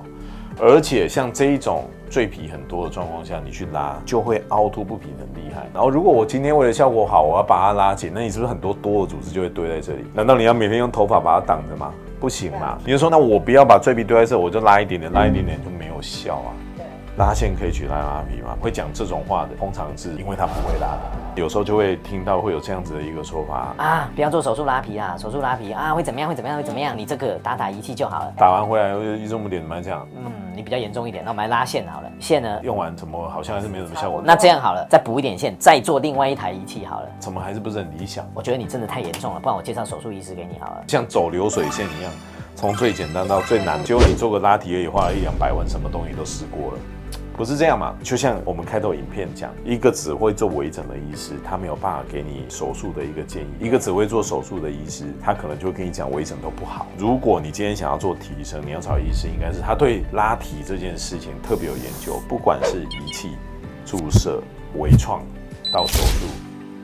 所有跟拉提有关的东西他都很懂，那他看到你的状况，他帮你诊断完之后，他才告诉你怎么拉提是最好的。所以一开始诊断很重要，该怎么做，选择什么，应该一开始就告诉你，而不是让你每一个流程都走一遍，把你的口袋全部都掏出来，你最后才发现原来我得要这样。对。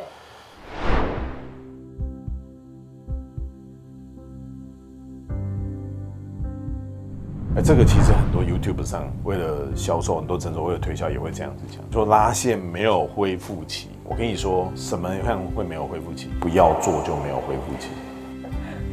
真的，大家以为我在开玩笑。我们常遇到有一些假拉皮啊，这里划一刀缝起来，一边手术半个小时，这里都没有做，当然就不会肿。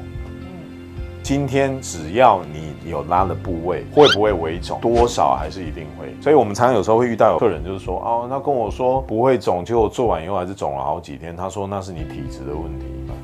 拉线它本身是一个侵入式的东西，不会像猪头那么肿，可是会肿。很多人说啊，不然你怕肿，我们打音波跟电波好了。音波跟电波它的基本原理就是利用能量加热组织，就像这个塑胶袋，你用热风机吹一吹，它就有点收缩。那这个热能对你的组织有没有可能造成一些水肿？还是会的，除非你今天打音波、电波，你把能量调到最低，调到比吹风机还要低，它就不会肿。有效的音波跟电波还是会肿。那会不会痛？这个还真的是要看个人对痛的感受度，因为线上面有导沟，所以有一些人他可能在做某些动作或是吃东西，就是他有时候他还是觉得会有一些痛感，只是基本上这个痛感大部分都是可控的，就是吃普拿疼止痛药是可以控制的。好。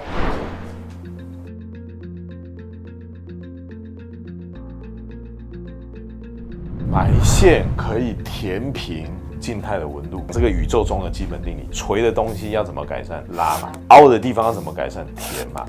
会有销售的话就是说，你这里垂，那我填一点东西把它拉紧。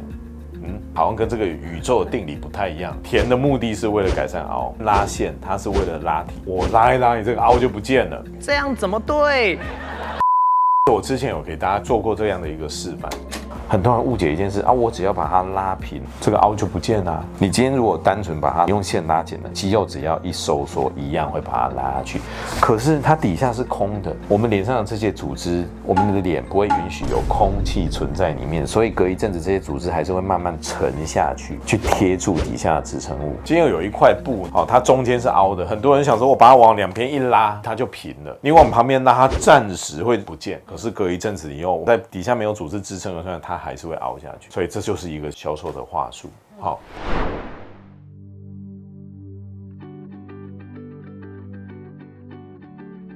之前哦，我们有一些台湾医师会去大陆，他们叫走穴啊，就是四处用，就跟我说有人专门在卖这种疗程，跟你说它的线雕很神奇啊，都完全不会肿，因为它就是统统把线埋在头发里面，埋在头发里面这里都没有用到。我刚刚讲一个重点，不做不碰就不会肿。对，埋在头发里面你觉得很奇怪，我跟你讲，一开始是真的有用的哎。你今天呢把这个往上埋，它这里的组织拉紧了，多少会改善一些嘛。可是问题来了，假设我们的脸的这些组织啊，皮肤它是有弹性的，你今天拉这一块就是拉远端的部分，你远端这里很用力拉，下面会不会多少有一些牵扯？有，可是你上面这里拉很多，这里却只会动到一点点，所以它效果其实并不理想。而且重点来了，我们的脸部上面有很多的韧带，这个韧带呢，它就像一堵墙，把我们的脸分成内侧脸跟外侧脸。今天这有一堵墙，我把这个线不穿过墙去勾这个墙后面的一个东西，那你从这边拉扯，你的力量很大一部分会被这个墙衰减。今天你只做外侧，那这个力量有办法穿过这个万里长城，把这个力量传递到这吗？其实很微弱。所以你今天做这个地方，一开始前面几天你会觉得有一点用，可是它维持时间1-2个月它就掉下来。当然我没有遇过有些客人说，我真的很想要让自己看起来好一点，可是我马上要结婚了，我真的不能有恢复期，或是我明天要相亲，我明天有一个重要的面试，要怎么我要好一点，然后我真的完全不能肿，但我要提升一点，我们就会用这种方式做，因为这是一个很简单的方式，是一个初学者会做的方式，做完的确暂时会有用，而且真的不怎么红肿，但我都会很明白的说，这个方式是帮你度过这个紧急时期，它并不持久。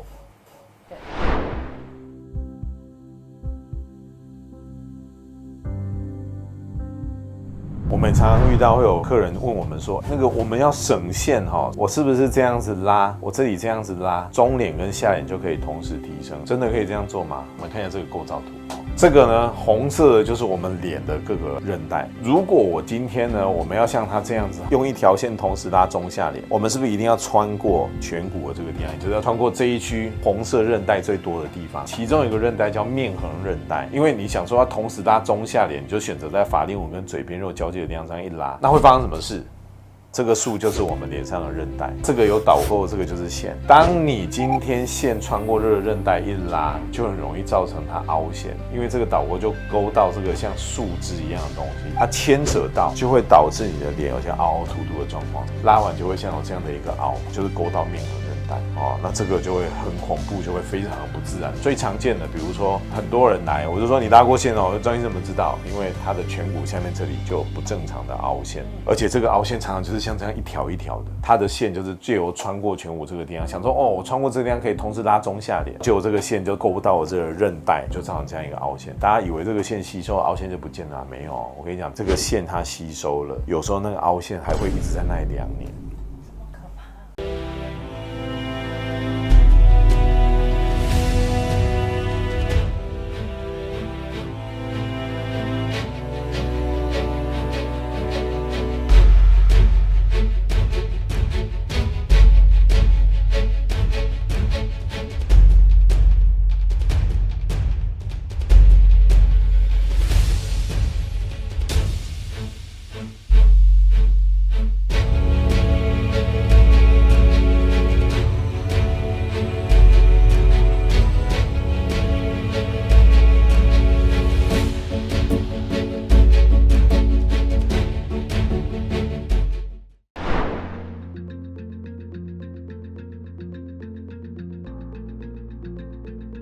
去年这个疗程听说卖很多，但今年有比较收敛。我相信可能有人已经试过额头拉线有没有效？有哦，可是额头拉线它维持时间很短。我这样讲啊，你每天吃饭讲话，你的嘴巴会动到1万次吗？不会。可是你今天就算你躺在床上什么事都不做，你眼睛在那边眨动，都会1万次。你眼睛在那边眨动，就会牵扯到你的线。同样的线做额头，它维持的时间会比做脸的短，大概只会是脸的1/3的时间。所以外面就有一种卖法，他就跟你说，我们的额头拉线哦会不减短，但是呢做完以后大概4个月以后，你要回来我们帮你回补一下，好，那效果可以更持久。因为那个时候已经没效了。你会说，可是这个诊所很好他还免费帮我回补。你一开始付的钱就已经包含这个东西了，很多人还不懂意思这个做法就很像肉毒可以维持多久？最多半年嘛。目前全球科技没有人有办法把肉毒的时间延长得更久，但是我以前还真的看过人这样卖。我们家的肉毒可以维持超过3年啊，我这个肉毒呢，因为可以维持3年，所以比外面贵6倍。但是你打完之后，你每4、5个月你回来，我们帮你补一下。这个肉毒好神奇就是因为你要快没效的时候就帮你补，算的比较贵的原因是因为他已经把后面的钱都已经算在里面了，等于你一开始被强迫要一次付了3年的疗程，这个是一种套路你现在听我讲，你觉得这很瞎，可是真的好多人在被这样骗。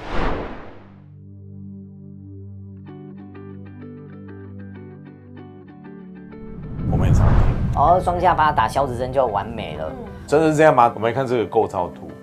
脖子跟脸一样有分3层，浅层的是皮肤跟皮下脂肪，中间那一层是筋膜，深层的也有所谓的深层脂肪垫。那我们双下巴这个地方，这个位置就有一个这么大一块的深层脂肪垫。这个深层脂肪垫可以靠拉线不见吗？不行。可以打消脂针吗？不行。所以像双下巴要治疗的客人，你看我每一个来，我会在那边摸一下然后带他进去做超音波。我们用超音波可以看出来，你这个双下巴问题是来自于皮下脂肪还是深层脂肪。如果是皮下浅层的问题那好解决。拉线抽脂，但如果是深层的，你只能用开刀的方式才有办法把这么一大块的深层脂肪垫拿掉。这是为什么很多人他的双下巴很大，怎么埋线、怎么打溶脂针都没有用，因为他的问题在深层。所以医师在帮你决定疗程之前，绝对不是看什么疗程最赚钱，绝对不是看什么疗程他会做，而是你要诊断他应该做什么。再决定怎么帮他治疗。你如果也认同了，也知道了医美就像传统疾病一样需要诊断，你就不会被骗。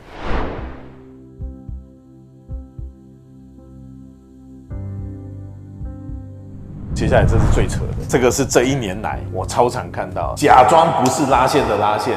这是我在台湾做无痕筋膜提升的第5天，大家帮我看看直不直？术前的我皮肤松弛，法令纹明显，口角囊袋显现，非常显老。术后整体提升紧致。讲到这个，我真的是想要骂脏话。你看这个影片，很多是在大陆一些很夸张的宣传，但是在台湾也很多。他告诉你说，我们这个完全不用动刀就可以做到拉提，这个伤口完全都没有恢复期。科技进步，技术进步，其实他在里面偷偷埋线。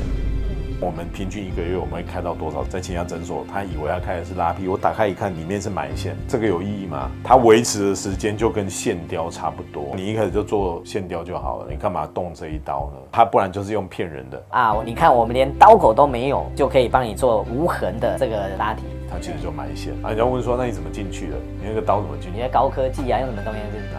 好扯这1年这种广告真的是你随便上网导几百个很离谱。所以这个扯到一件事，术中录影这么神奇，录影给我看，他会说是我们的机密。可是网络上这种广告有几百个你如果是机密，怎么有这么多的人都在做？都说是无痕的什么什么，你录影给我看为什么不敢录？为什么我敢录？为什么我们诊所每个人都敢录？看为什么你不敢录？这是权益我的权益，为什么你不敢帮我录？因为他有鬼。所以有很多跟你说他是手术，其实他是拉线，不要被骗。对。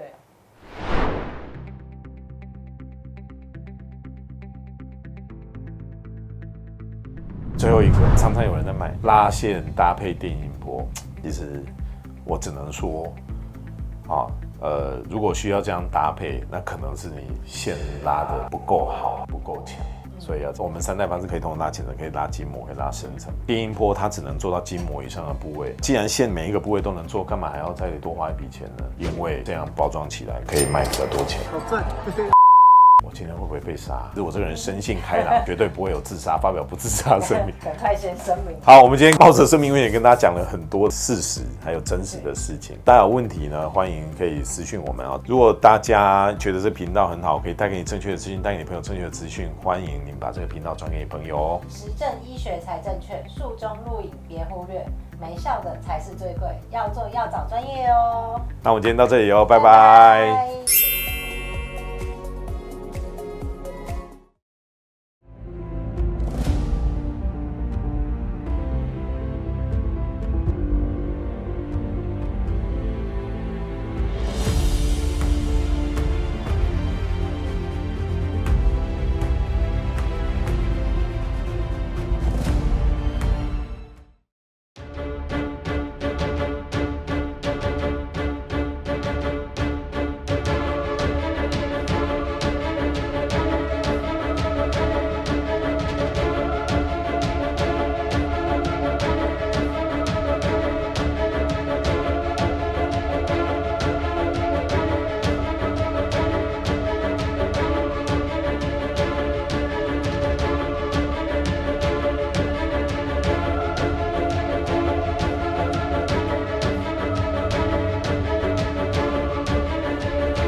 看了我们今天的影片之后呢，对你是不是很有收获？你要不要确认一下今天这个影片你到底吸收了多少？赶快来做以下这些题目哦。